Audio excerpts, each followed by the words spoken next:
In the south of Odisha, on the border of Andhra Pradesh and Odisha, is a big mountain called Mahendragiri. That is elephant country.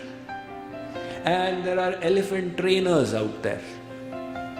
Once I was passing by and I found elephants shackled with a rope tied to a peg stuck in the ground. I asked the Mahavat elephant trainer, how come you have managed to tie this huge elephant with a little peg to the ground? He said, Swamiji, when the elephant was yet a baby, at that time it was tied with the peg. Now when it was a baby, it did not have the strength to yank the peg out, and it became conditioned. If this rope is tied to the ground, then I cannot pull it out. Now when it's become a full-fledged animal, it can even yank out a tree, but its conditioning is preventing it from doing so. You see, there are these fleas. Now fleas have this ability to jump 16 feet. At least that's what Wikipedia claims. 16 feet. But you do an experiment.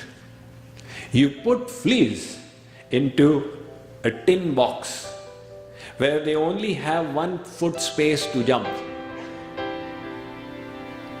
Now they will jump a few times and then they will realize that we cannot jump more than 1 foot. After that you open the lid. They will keep jumping 1 foot. They will never try to jump more than that. They have become conditioned. Similarly, our behavior becomes conditioned. You see, the mind has got its conscious aspect and its subconscious aspect. The conscious aspect is what you are aware of. And then there is the subconscious aspect of which we are not even aware. Supposing a dog scared the wits out of you when you were a 3-year-old. Now you've developed this phobia for dogs and even you don't realize why it is happening to me. But it is embedded in the subconscious. So every time a dog makes its appearance, you become scared. You can keep on struggling consciously, but you will have to correct the subconscious. In other words, conditioning and habits are so vital to our human nature.